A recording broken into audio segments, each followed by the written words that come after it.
Hello everybody, welcome to another Illustrator CS6 tutorial, and in this tutorial I'm going to show you how to fix what's going on when you start putting in too much text into a text box and it doesn't all show up.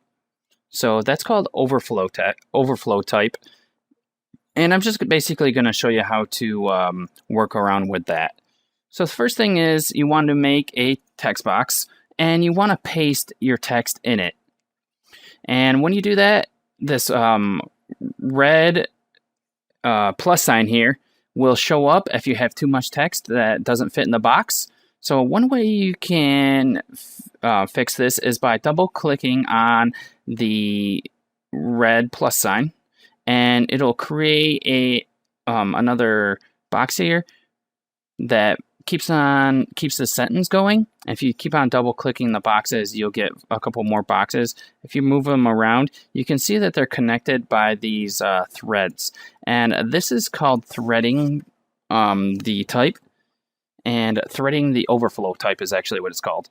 So they just pretty much continue the sentences on into the next text box, and when you double click, it just makes a text box the same exact size and puts it a little bit to the bottom right. So I'm going to hit Control Z and make it so I don't have any of those anymore.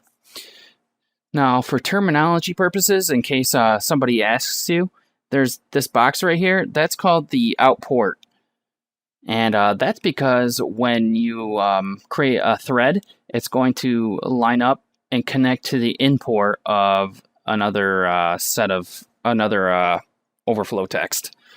So let's get going on to other ways. Now go ahead and have your selection tool selected and click on your text, and then just click on the button once, and when you do, your icon will change to some kind of like a piece of paper with writing on it or something. And what you want to do is go ahead and drag another text box out, and then it will fill up the amount of text on there. And if you draw your text box too small, you might have to draw another one. It's up to you the size that you want. But the thread is here again, and it has everything in it. So remember this right here, that's the import, and then this is the outport that I was talking, or my bad, I got it mixed up. This is the outport because the rest of the text is going out into this one. So this is the import here. And you only really need to know that if someone says the terminology to you. You don't want to not know what it is, because that sometimes that makes people think you don't know what you're doing. All right, so let's see. There are some more things that you can do. You can create a text area and be able to type within that. So I'm going to make a text area by using my area type tool and just clicking, and I've got that here. So there's my text area.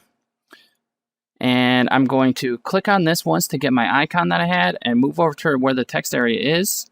And when I get this chain link going on here, click. And then that's going to put the rest of the text into the text area that I just made. Now, if you want to unthread this, all you need to do is make sure you have your selection icon and double click path here, or the thread there. And let me get to it. Yep, and now it is not threaded anymore. So you just either double click on the import or the outport of the selected object that you have. And I'm going to go back, undo. All right.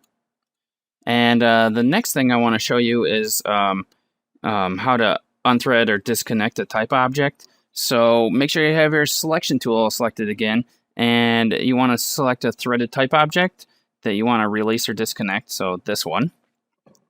And you're going to go up to the type menu, and we're going to go to threaded text here, and we're going to either click on remove threading, or we're going to just click on let's click on remove threading. So that's another way there.